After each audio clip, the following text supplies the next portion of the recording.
आज हम 14 जनवरी से संबंधित महत्वपूर्ण करंट अफेयर्स के क्वेश्चन का डिस्कशन करेंगे, जिसमें से 20 क्वेश्चन राष्ट्रीय अंतर्राष्ट्रीय घटनाओं से संबंधित है, जबकि 10 क्वेश्चन उत्तर प्रदेश की आगामी परीक्षाओं से संबंधित है। आज का हमारा पहला सवाल है, भारत का पहला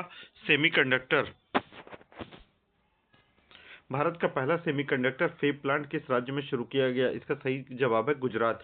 गुजरात के धोलेरा में शुरुआत की गई है। आज का हमारा दूसरा सवाल है कि 2026 के लिए विश्व पुस्तक राजधानी किस शहर को घोषित किया गया है? तो इसका सही जवाब है रबात। मोरक्को की कैपिटल है रबात, उसे घोषित किया गया है। इटली की कैपिटल रोम है। मैड्रिड स्पेन में पड़ता है। सियोल की बात करेंगे तो साउथ कोरिया में ये जगह पड़ती है। ठीक है, यूनेस्को के द्वारा हर साल वर्ल्ड बुक कैपिटल घोषित किया जाता है। इस बार रबात को, मोरक्को की कैपिटल रबात को घोषित किया गया है। आज का हमारा अगला सवाल है कि मिशन सामर्थ्य किस योजना से संबंधित है? स्टार्टअप सपोर्ट से संबंधित है। टेक्निकल और फाइनेंशियल सपोर्ट प्रोवाइड करना मिशन समर्थ स्टार्टअप का काम होगा। आज का हमारा अगला सवाल है कि जनवरी 2026 में ब्रिक्स की अध्यक्षता किस देश ने संभाली है? तो इसका सही जवाब है ब्राजील ने। ब्रिक्स की जो अध्यक्षता है वो हर साल बदलती रहती है। 2026 की जो अध्यक्षता है वो ब्राजील ने संभाली है। आज का हमारा अगला सवाल है कि भारत का पहला एआई आधारित ट्रैफिक सिस्टम किस शहर में शुरू किया गया है? ये काफ़ी इंपॉर्टेंट सवाल है। तो इसका सही जवाब है सूरत में शुरू किया गया है। सूरत स्मार्ट सिटी परियोजना के तहत एआई ट्रैफिक सिस्टम लागू किया गया है। आज का हमारा अगला सवाल है कि भारत और किस देश के बीच ब्लू इकोनॉमी एग्रीमेंट हुआ है? भारत और किस देश के बीच? ये काफ़ी इम्पोर्टेंट सवाल है। तो ऑस्ट्रेलिया के बीच हुआ है। ब्लू इकोनॉमी समुद्री संसाधनों के सतत उपयोग से जुड़ा भारत ऑस्ट्रेलिया समझौता है। आज का हमारा अगला सवाल है कि 2026 एशियाई खेलों का आयोजन कहाँ होगा? ये काफ़ी इम्पोर्टेंट है और कई एग्जाम में एशियाई गेम से क्वेश्चन पूछे जाते हैं। तो नगोया, जापान के नगोया में आयोजन किया जाएगा। एशियन गेम्स का जापान के नगोया शहर में आयोजन किया जाएगा। आज का हमारा अगला सवाल है कि भारत के मुख्य सूचना आयुक्त कौन बने हैं? भारत के नए मुख्य सूचना आयुक्त राजीव कुमार साहब बने हैं। ठीक है, आरटीआई आयोग के प्रमुख को मुख्य सूचना आयुक्त कहा जाता है। Right to information. आज का हमारा अगला सवाल है, भारत ने डिजिटल भुगतान समझौता किस देश से किया है? ये काफ़ी इंपॉर्टेंट सवाल है। यूएई से किया है। काफ़ी बार इस तरीके के एग्जाम में क्वेश्चन पूछे जाते हैं। यूपीआई को अंतर्राष्ट्रीय बनाने के लिए यूएई से समझौता किया गया है। आज का हमारा अगला सवाल है कि ग्रीन हाइड्रोजन हब किस राज्य में बनेगा? ग्रीन हाइड्रोजन हब किस राज्य में बनेगा? तो इसका सही जवाब है गुजरात राज्य में बनेगा। गुजरात रिन्यूएबल एनर्जी का हब बन रहा है। आज का हमारा अगला सवाल है कि ग्लोबल इनोवेशन इंडेक्स 2025 में भारत की रैंक क्या रही है? ये काफ़ी इंपॉर्टेंट सवाल है। तो ग्लोबल इनोवेशन इंडेक्स में भारत की रैंक 38 रही है। भारत लगातार इनोवेशन रैंकिंग में सुधार कर रहा है।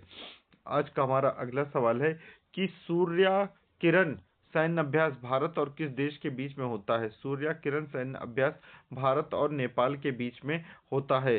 भारत और नेपाल की संयुक्त सैन्य अभ्यास जो है वो सूर्य किरण के नाम से होता है। आज का हमारा अगला सवाल है कि भारत का पहला कार्बन न्यूट्रल एयरपोर्ट कौन सा है?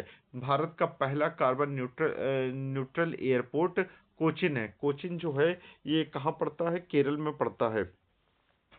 कोचिन एयरपोर्ट पूरी तरह से सोलर एनर्जी पर आधारित है। आज का हमारा अगला सवाल है, डब्ल्यूएचओ दक्षिण पूर्व एशिया की नई निदेशक कौन बनी है? डब्ल्यूएचओ दक्षिण पूर्व एशिया की नई निदेशक प्रीति सूद बनी है। प्रीति सूद को बनाया गया है। डब्ल्यूएचओ क्षेत्रीय प्रमुख नियुक्त की गई हैं। आज का हमारा अगला सवाल है कि बेस्ट इमर्जिंग इकोनॉमी अवार्ड किसे मिला है? Best emerging economy award Bharat को दिया गया है। भारत के तेज आर्थिक वृद्धि के कारण यह सम्मान इसे दिया गया है। अभी कुछ दिन पहले हमने करंट अफेयर में पढ़ा था कि भारत ने जापान को पीछे छोड़कर इकोनॉमी में 4th प्लेस स्थान हासिल कर लिया और $4.18 ट्रिलियन के साथ इनहेंस कर रहा है। ठीक है, ये भी हमने पढ़ा था। ठीक है, भारत का पहला अंडर वाटर म्यूजियम कहाँ बनेगा? ये काफ़ी इंपॉर्टेंट सवाल है। भारत का पहला अंडर वाटर म्यूजियम लक्षद्वीप में बनाया जाएगा। टूरिज्म को बढ़ावा देने के लिए अंडर वाटर म्यूजियम परियोजना चालू की गई है। भारत का मिशन वात्सल्य किससे संबंधित है? ये काफ़ी इंपॉर्टेंट सवाल है। मिशन वात्सल्य का जो संबंध है बाल संरक्षण से है। आज का हमारा अगला सवाल है कि GSAT-26 किस उद्देश्य के लिए लॉन्च किया गया है? GSAT-26 संचार कम्युनिकेशन के लिए लॉन्च किया गया है। GSAT सीरीज का ये कम्युनिकेशन सैटेलाइट है। आज का सेकंड लास्ट सवाल है कि G20 शेरपा किसे नियुक्त किया गया? ये काफ़ी इंपॉर्टेंट है। G20 शेरपा जो है अमिताभ कांत को अपॉइंट किया गया है। आज का लास्ट सवाल है कि नेशनल स्टार्टअप डे कब मनाया जाता है? तो नेशनल स्टार्टअप डे 16 जनवरी को मनाया जाता है। ये काफ़ी इंपॉर्टेंट क्वेश्चन है। 16 जनवरी 2016 को स्टार्टअप इंडिया की शुरुआत की गई थी, 2016 को। ठीक है, अब हम उत्तर प्रदेश से संबंधित करंट अफेयर्स का अध्ययन करेंगे। यूपी का पहला सोलर एक्सप्रेस वे कहाँ बन रहा है? ये काफ़ी इंपॉर्टेंट सवाल है। ठीक है, यूपी उत्तर प्रदेश का पहला सोलर एक्सप्रेस वे बुंदेलखंड में बन रहा है। बुंदेलखंड को सोलर हब बनाया जा रहा है। टेक्सटाइल पार्क किस जिले में बनेगा? ये काफ़ी इंपॉर्टेंट सवाल है। टेक्सटाइल पार्क जो है वो सहारनपुर जिले में बनेगा। सहारनपुर वुड और टेक्सटाइल दोनों के लिए फेमस है। आज का हमारा अगला सवाल है कि उत्तर प्रदेश का पहला AI पुलिस स्टेशन कहाँ शुरू हुआ है? ये भी काफ़ी इंपॉर्टेंट सवाल है। उत्तर प्रदेश का पहला AI पुलिस स्टेशन नोएडा में शुरू हुआ है। नोएडा को स्मार्ट सिटी के रूप में विकसित किया जा रहा है। आज का हमारा फोर्थ सवाल है कि ODOP में नया उत्पाद क्या जोड़ा गया? ये काफ़ी इंपॉर्टेंट सवाल है। मथुरा पेड़ा को ODOP में जोड़ा गया है। विशेष उत्पाद को बढ़ावा देता है। ठीक है, आज का हमारा अगला सवाल है क्लीन सिटी अवार्ड किसे मिला है? अयोध्या को। क्लीन सिटी अवार्ड रामनगरी अयोध्या को मिला है। राम मंदिर विकास के बाद अयोध्या को स्वच्छता अवार्ड मिला है। आज का हमारा अगला सवाल है ड्रोन ट्रेनिंग सेंटर कहाँ खुला है?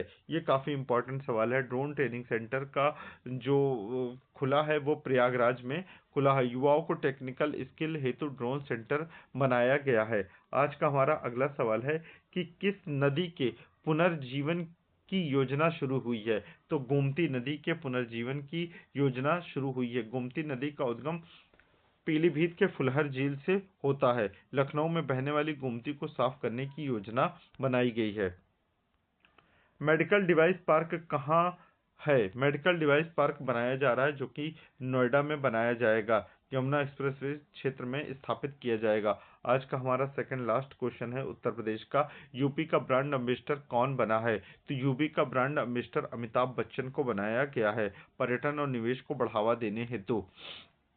आज का हमारा अंतिम क्वेश्चन है मुख्यमंत्री युवा उद्यमी योजना किससे जुड़ी हुई है? मुख्यमंत्री युवा उद्यमी योजना रोजगार और स्वरोजगार से जुड़ी हुई है। युवाओं को बिजनेस के लिए लोन और सहायता देना। इस तरीके से हमारे सारे क्वेश्चन कंप्लीट होते हैं। चैनल को आप सब्सक्राइब करिए, वीडियो को आप लाइक करिए, कमेंट करिए, अपने दोस्तों को शेयर करिए ताकि हम और मोटिवेट हो सकें।